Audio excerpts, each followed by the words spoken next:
हरे कृष्ण। आज के श्रीमद् भागवत के चर्चा सत्र में आप सभी का स्वागत है। हम श्रीमद् भागवत के चतुर्थ स्कंद के 15 अध्याय महाराज पृथु का आविर्भाव और राज्याभिषेक पर चर्चा कर रहे हैं।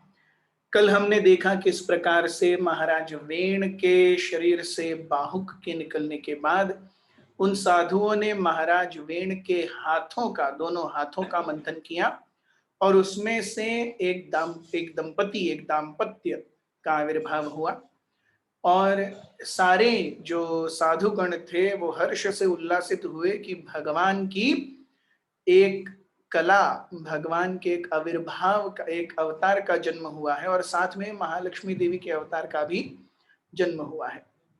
तो क्योंकि वो भगवान की महिमा को हर जगह प्रस्थापित करेंगे इसलिए उसका नाम पृथु होगा।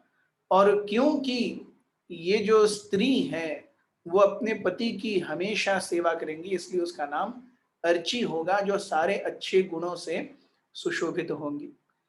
भगवान के हस्त कमल और पाद कमल पर उमटी हुई रेखाओं को देख करके, पृथु महाराज के हस्त कमल और पाद कमल पर उमटी हुई रेखाओं को देख करके सारे साधुओं को और गंधर्व किन्नर विद्याधरण चारण सभी को पता चला कि ये कोई साधारण व्यक्ति नहीं है, ये स्वयं भगवान का अवतार है। तो उनके राज्याभिषेक की तैयारी शुरू हुई और हमने देखा किस प्रकार से कल के आखिरी श्लोक में कि all the rivers, seas, hills, mountains, serpents, cows, birds, animals, heavenly planets, earth, everywhere, all the entities collected various presentations according to their ability to offer to the king.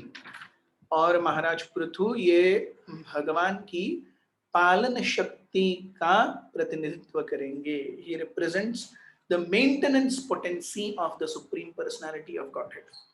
तो यहां से हम आज के भागवत की चर्चा को शुरुआत करेंगे।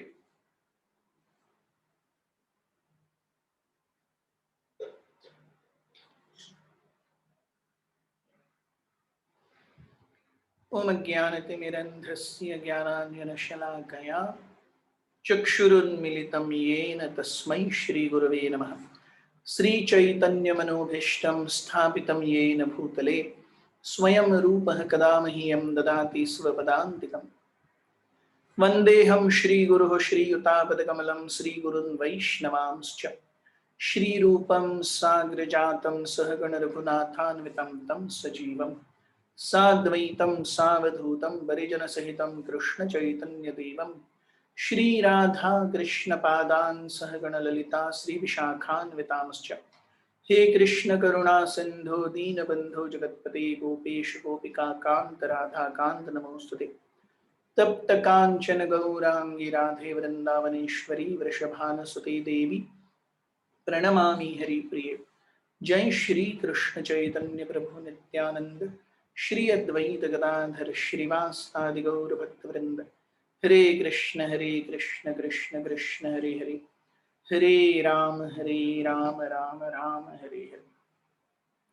श्लोक क्रमांक 13। तो जब महाराज पृथु और अर्ची का अभिषेक करने के लिए सब तैयारियां कंप्लीट हुई तो उसके बाद क्या हुआ?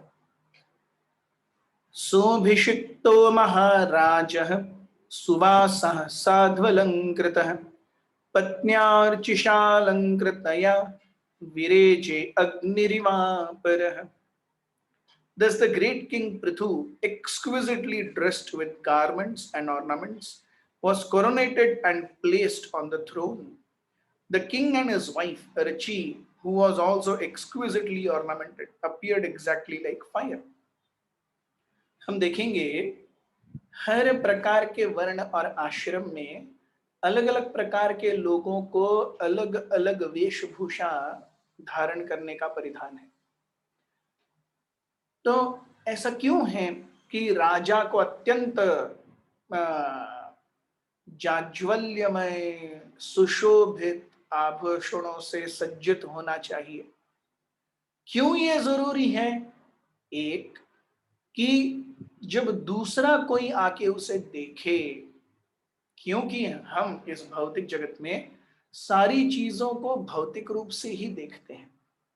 तो इसीलिए अगर राजा जैसे पुरुष को कोई देखेगा तो उसको देख करके भी मन में एक आदर की भावना उत्पन्न होनी चाहिए, तभी तो कोई उसका कहा मानेगा। ये दूसरों की तरफ से। और अत्यंत सुंदर आभूषण या महंगी चीजें ये क्या करती हैं, ये रजस को बढ़ाती हैं। तो जब रजोगुण बढ़ता है तो रजोगुण का एक क्वालिटी है हीरोइज्म, और रजोगुण की दूसरी क्वालिटी है गिविंग प्रोटेक्शन टू अदर्स। तो जब रजोगुण बढ़ता है तो व्यक्ति के अंदर स्वामित्व भाव आता है, जिससे वो अपने आप को दूसरों के प्रति उत्तरदायी समझता है। If I do not do this then there will be who will be protecting them. और ये राजा के अंदर मन में अगर नहीं है तो फिर राजा राज कैसे करेगा। अगर राजा सोचने लगा अरे इसने इसका खून कर दिया, ये तो बेचारा अच्छा लड़का है, चलो कोई बात नहीं, एक खून माफ। ऐसे एक खून माफ करने से चलता है क्या। तो सारी प्रजा अगर एक खून माफ का फॉर्मूला लेके चलेगी, कितने लोग ऐसे ही मर जाएंगे। तो राजा का कर्तव्य है कि हरेक उसकी प्रजा के प्रति वो जिम्मेदारी रखे। And this sense of belongingness comes only in रजस। एंड टू इंक्रीज दैट रजस, राजाओं को अच्छे सुवासिक कपड़े, नए कपड़े, तेज पुंज, उनकी कांति, उनके आभूषण, ये सब दिया जाता है। Because they should get a sense of ownership, a sense of proprietorship. श्लोक क्रमांक 14। तस्मै जहान धन दो हैमं वीरवरासनम वरुणः सलिलस्त्रावम आतपत्रम शशिप्रभम। The great sage continued, my dear Vidura, किस किस ने क्या क्या प्रेजेंटेशंस दिए उस अभिषेक सेरेमनी में पृथु महाराज और अर्ची को, इसका वर्णन आता है, सुनिए। ये बहुत जबरदस्त है, मतलब भगवान को क्या प्रेजेंट्स मिलते हैं। कुबेरा presented the great king Prithu with a golden throne. Demigod Varuna presented him with an umbrella that constantly sprayed fine particles of water and was as brilliant as the moon. तो कुबेर ने एक, क्योंकि वो धन के अधिपति हैं, तो इसीलिए उन्होंने एक गोल्डन थ्रोन, एक सोने की सिंहासन, सोने का सिंहासन भेंट किया महाराज पृथु को। वरुण देव क्योंकि जल के अधिपति हैं, तो उन्होंने एक ऐसा छत्र दिया महाराज पृथु को जिसमें से fine droplets, we can compare this to a mobile cooler. सोचिए, आज हमारे पास, आज भी हम पृथु महाराज की बात कर रहे हैं, कितने समय पहले, 6 मनवंतर पहले, उस समय वरुण देव ने मोबाइल कूलर दिया था। आज हमारे पास स्टैटिक कूलर्स और एसी हैं, और हम अपने आप को प्रगत मानते हैं। तो वरुण देव ने एक ऐसा छत्र दिया जिसके अंदर से फाइन पार्टिकल्स ऑफ वाटर, हम कूलर, एसी की बात नहीं कर रहे, हम कूलर। तो कूलर में क्या पहले होता था, घास में से पानी गिरता था और अंदर से भुर्र करके पंखा चलता था, तो फिर पानी के छोटे छोटे छींटे एक शरीर के ऊपर आएंगे, उसको ठंडक देंगे। आपने देखा होगा पहले शादियों में भी, आजकल भी होता है, जोर से फव्वारे लगाए जाते हैं, उसके अंदर बहुत सारा गुलाब जल रखा रहता है, तो कोई अंदर आता है तो एकदम सुगंध उसे लगता है। तो ये आजकल की टेक्नोलॉजी हम कहते हैं, लेकिन ये सब तो बहुत पहले भी था, 6 मनवंतर पहले की बात हो रही है। और ये जो छत्र दिया था वरुण देव ने, उसके अंदर कोई पंप सेट नहीं था। हमको कूलर के लिए पंप सेट चाहिए कि नहीं, कोई गड़गड़ गड़गड़ गड़गड़ आवाज नहीं करता था, उसको इलेक्ट्रिसिटी नहीं चाहिए थी, वो बस छाता लेके घूमिए, अंदर से पानी आएगा, वो भी एकदम बढ़िया स्प्रे में, सुंदर पानी। तो बोलिए, हम एडवांस्ड हैं या महाराज पृथु के समय में 6 मनवंतर पहले एडवांसमेंट था। ये तो बस ट्रेलर है, आगे देखिए और क्या क्या मिला महाराज पृथु को। वायुश्च व्याल व्यजने धर्मः कीर्तिं जयिं स्रजम् इंद्रः किरीटं मुकुटमुत्कृष्टं दंडं संयमनं यमः वायुश्च व्याल व्यजने. The demigod of air also gave two chamaras. तो वायु presented Prithu with two chamaras of hair, जिसमें से हम भगवान को जब चामर अर्पण करते हैं और मोरपंख अर्पण करते हैं, क्यों भगवान को वायु दी जाए, तो वायु बराबर ठीक आएगी उस चामर में से. ऐसे दो चामर वायुदेव ने अर्पण किए पृथु महाराज को. धर्म कीर्तिमयीम सृजाम. तो धर्मराज ने एक सुंदर माला दी, जिसको पहनने से व्यक्ति की ख्याति, पूजा, लाभ, प्रतिष्ठा, कीर्ति चाहो दिशाओं में फैल जाती है. रुद्र किरीट मुकुटम. The king of heaven Indra किरीट मुकुटम presented him with a valuable helmet. किरीटम उत्कृष्टम, एक सुंदर मुकुट दिया महाराज पृथु को. दंडम संयमन, यमराज ने अपना दंड दे दिया, यमदंड दे दिया पृथु महाराज को. क्यों न दें, यमराज यमराज होंगे, लेकिन पृथु तो स्वयं भगवान के अवतार हैं. ऐसे सैकड़ों यम महाराज पृथु के सामने नतमस्तक होकर के नमस्कार करते हैं. तो अपना अपना फाइनेस्ट गिफ्ट हर किसी ने पृथु महाराज को दिया. ब्रह्मा ब्रह्ममयं वरम भारती हारमुत्तमं हरिः सुदर्शनं चक्रम तत्पत्न्या व्याहृतां श्रियम्. Lord Brahma presented King Prithu with a protective garment made of spiritual knowledge. हम देखते हैं ब्रह्मा जी का जो शरीर है वो हमारे और आपके शरीर की तरह पृथ्वी, जल, अग्नि, वायु और आकाश से बना हुआ नहीं है. ब्रह्मा जी का शरीर पूरी तरह केवल बुद्धि से बना हुआ है. His entire body is made up of only intelligence and still he has 4 heads. So सोचिए हमारा एक सर, ऐसे एक सर में उसका भौतिक उपयोग करके हमने टेक्नोलॉजिकली क्या क्या नहीं किया है. ब्रह्मा जी के 4 सर हैं और पूरा शरीर केवल बुद्धि से बना हुआ है. His entire torso is made up of intelligence. तो कितनी बुद्धि है. तो ऐसी बुद्धि वाले, ऐसे शरीर वाले ब्रह्मा जी क्या निर्वस्त्र रहते हैं? नहीं, वो भी वस्त्र पहनते हैं. कैसे वस्त्र पहनते हैं? He wears a garment which is made up of spiritual protection. आध्यात्मिक संरक्षण मिलने वाला एक दिव्य वस्त्र ब्रह्मा जी पहनते हैं, जो उन्होंने गिफ्ट के रूप में पृथु महाराज को दिया. भारती द वाइफ सरस्वती, भारती और Saraswati the wife of Brahma gave him a transcendental necklace.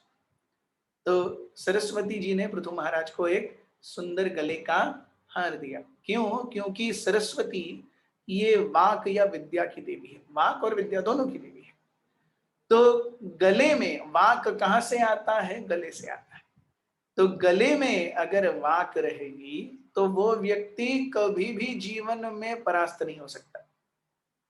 अगर व्यक्ति की वाक शक्ति अच्छी है, if one's talking is good, then one can actually be Ajata Shatru.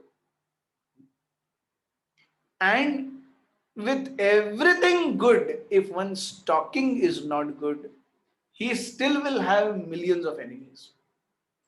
So ये वाक जो है, ये वाचा, बोलने का तरीका, ये भगवान का एक बहुत ही सुंदर उपहार है हमें, जिसका उपयोग हम अनायास ही अपशब्दों के लिए करते हैं, दूसरों की भर्त्सना के लिए करते हैं. लेकिन इसका उपयोग ऐसे नहीं किया जाना चाहिए. केवल भगवान के गुणगान के लिए इस वाक शक्ति का उपयोग किया जाना चाहिए. धर्म के पालन और प्रसार में इस वाक शक्ति का उपयोग किया जाना चाहिए। तो इसीलिए सरस्वती देवी ने एक गले का हार दिया पृथु महाराज को। Lord Vishnu presented him a Sudarshan disc and Lord Vishnu's wife, the goddess of fortune, gave him imperishable opulences. तो महाराज पृथु क्योंकि वो शक्त्यावेश अवतार हैं, क्योंकि वो एक जीवात्मा है, इसीलिए लोगों को पता चलना चाहिए कि ये मेरा अवतार है। स्वयं भगवान विष्णु ने अपना सुदर्शन चक्र दिया पृथु महाराज को।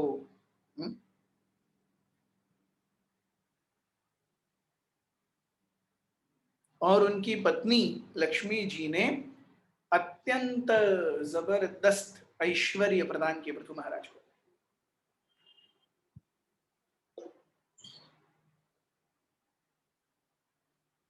श्लोक क्रमांक 17। दशचंद्रमसिं रुद्रः शतचंद्रम तथांबिका सोमोमृतं मया नश्वां स्त्वष्ट्वा रूपाश्रयं रथम्। Lord Shiva presented him with a sword within a sheath marked with 10 moons, and his wife, goddess Durga, presented him with a shield marked with 100 moons. तो भगवान शिव ने उनको एक ऐसी तलवार दी जिसके म्यान पर 10 चंद्र अंकित थे। और उनकी पत्नी अंबिका पार्वती देवी ने पृथु महाराज को एक ऐसी ढाल दी जिसके ऊपर 100 चंद्र अंकित थे। So that is why ladies are called better half. तो शिवजी ने 10 चंद्र का प्रेजेंट दिया, अंबिका ने शतचंद्र का प्रेजेंट दिया। So ladies are always better halves. The moon demigod presented him with horses made of nectar. चंद्र पर सोमरस वितरित होता है, और ये सोमरस जो है ये व्यक्ति की बुद्धि, आयु, आध्यात्म इन सब में वृद्धि करता है। Quite contrary to popular belief कि सोमरस मतलब दारू है, ऐसा नहीं है। सोमरस व्यक्ति को चुस्त दुरुस्त करता है, आध्यात्म के लिए उसे प्रेरित करता है। इसीलिए सोमरस पर सभी का अधिकार नहीं है, सारे देवताओं का सोमरस पर अधिकार नहीं है। There are only a particular set of demigods who have access to सोमरस। और इस सोमरस को पी करके जो अजर अमर हो गए हैं, ऐसे अश्वों का एक समूह भगवान सोम या चंद्रदेव ने पृथु महाराज को अर्पित किया। और विश्वकर्मा ने, अब ये आ गए हैं, हम ऐसा करते हैं ना, कभी हम जब 4-5 लोग मिल करके किसी के बर्थडे पे जाते हैं, ठीक है आप शर्ट दो मैं पैंट देता हूं, कोई और बेल्ट देगा, कोई और शूज देगा, एक सेट हो जाएगा। We do like this, yes. तो उसी प्रकार से विश्वकर्मा और चंद्र ने दोनों ने साठ गांठ की थी, लगता है, ठीक है भाई आप घोड़े दे दो और मैं रथ दे दूंगा। तो चंद्र ने घोड़े दिए जो कि सोमरस का पान किए हुए थे, और विश्वकर्मा जो कि देवों के आर्किटेक्ट हैं, देव शिल्पी हैं, उन्होंने एक सुंदर रथ निर्माण करके दिया जो हर जगह बहुत सुंदर रूप से उड़ भी सकता था, चल भी सकता था, दौड़ भी सकता था। श्लोक क्रमांक 18। अग्निराजगवं चापं सूर्यो रश्मिमया निशुं भूः पादुके योगमय्यो द्यौ पुष्पं मलिन्मन्वहम्। Agni-raj Gavam Chapam, the demigod of fire Agni presented him with a bow made of horns of goats and cows. गाय और बकरियों के सींगों से बना हुआ एक चाप या धनुष अग्नि ने प्रेजेंट किया, और सूर्य भगवान ने अत्यंत तेजस्वी बाण प्रेजेंट किए। हम देखते हैं धनुष और बाण एक साथ आएंगे, घोड़े और रथ एक साथ आएंगे, है कि नहीं? तो जैसे पहले चंद्र और विश्वकर्मा ने जोड़ा बनाया, हमें लगता है कि अग्नि और सूर्य ने भी जोड़ा बनाया होगा। तो अग्नि ने कहा मैं धनुष देता हूं, सूर्य जी आप बाण दे दीजिए। तो सूर्य भगवान ने बाण दे दिए। भू पादुके योगमय्यौ, the predominating deity of Bhuloka, presented him with slippers full of mystic power. And the demigods from outer space brought him presentations of flowers again and again. तो भूमि देवी ने उन्हें क्या दिया? एक सुंदर स्लीपर्स, और मायावी स्लीपर्स, नॉर्मल स्लीपर्स नहीं, मायावी स्लीपर्स। और जो दिक्पाल हैं, जो दिशाओं का रक्षण करते हैं, उन्होंने वो रोज आकर उन्होंने फूल देना शुरू किया महाराज पृथु को। श्लोक क्रमांक 19। नाट्यम सुगीतम वादित्रम अंतर्धानम च खीचराः ऋषयश्चाशिषः सत्याः समुद्रः शंखमात्मजम्। The demigods who always travel in outer space gave King Prithu the arts to perform drama, sing songs, play musical instruments, and disappear at his will.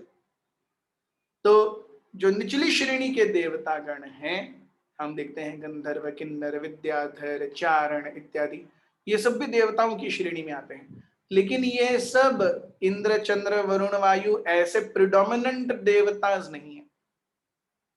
तो उन्होंने नाट्य, सुगीत, वाद्य, अंतर्धान होने की कला, ये सब कुछ सिखाया।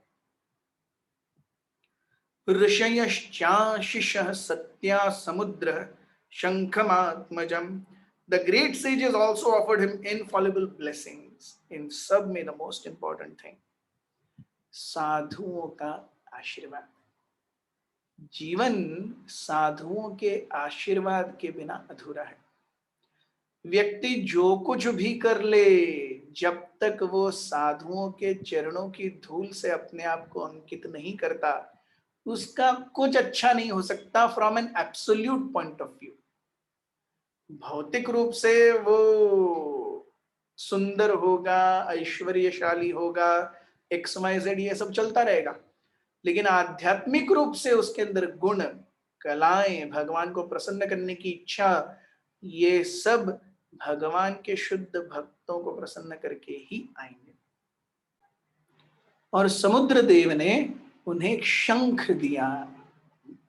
हम देखते हैं भगवान के पास भी एक सुंदर शंख है, पांचजन्यम ऋषिकेशो। तो वैसे ही समुद्र देव ने अपने अंदर से एक शंख दिया महाराज पृथु के लिए। सिंधवः पर्वता नद्यो रथवीथिर्महात्मनः सूतोऽधमागधो वन्दी तं स्तुतुम् उपतस्थिरे। The seas, mountains and rivers gave him room to drive his chariot without impediments. तो उनका जो रथ है, जो उन्हें दिया है विश्वकर्मा ने और चंद्र ने, वो रथ हमेशा निर्विवाद घूमता रहेगा। ऐसा नदियों, पहाड़ों और समुद्रों ने। देखिए, हमें अगर नदी के ऊपर जाना है तो हमें बोट चाहिए, रास्ते के ऊपर जाना है तो गाड़ी चाहिए, अगर हमें कहीं ऊपर चढ़ना है तो घोड़ा, सिर्फ घोड़ा, खेचर इत्यादि काम आते हैं, पालकी काम आती है। तो अलग अलग जगहों पर हमें अलग अलग चीजें चाहिए वहन करने के लिए। तो जो वहन करता है वो वाहन, वहन यानी उठा करके लेके जाना है। जो वहन करे वो वाहन। तो हमें अलग अलग जगहों पर, अलग अलग सरफेसेस पे अलग अलग वाहनों की जरूरत होती है, लेकिन सभी ने महाराज पृथु को आशीर्वाद दिया। आशीर्वाद नहीं, एक भेंट दी। आशीर्वाद नहीं कह सकते उसे, क्योंकि महाराज पृथु के आशीर्वाद पर ये सभी डिपेंडेंट है। उन्होंने भेंट स्वरूप सभी ने कहा कि अरे आप जहां पर भी आपका रथ लेकर के जाएंगे, निर्विवाद रूप से आपका रथ चलता रहेगा। सूत, मागध और वंदी, ये सब भी देवतागण हैं और निचली श्रेणी के देवतागण हैं। उन्होंने महाराज पृथु का वंदन किया, स्तवन किया। They all presented themselves before him to perform their respective duties. So सूत, मागध और वंदियों ने अपनी सेवा, भगवान आप कभी भी हमसे सेवा लीजिए, हम हमेशा आपकी सेवा के लिए तत्पर हैं, इस प्रकार से कहा। श्लोक क्रमांक 21। स्तावकांस्तानभिप्रेत्य पृथुर्वैन्यः प्रतापवान् मेघनिर्ह्रादया वाचा प्रहसिन्नम अदमब्रवीत्। तो इस प्रकार से महाराज वेण को इतने सारे सुंदर उपहार मिले। महाराज वेण ने सबसे ये उपहार लिए और सबके प्रति कृतज्ञता व्यक्त करते हुए अपने आशीर्वचन बोले। ये क्या आशीर्वचन उन्होंने कहे, ये हम देखेंगे कल के भागवत में। हमारे साथ बने रहिए। बहुत बहुत धन्यवाद। हरे कृष्ण।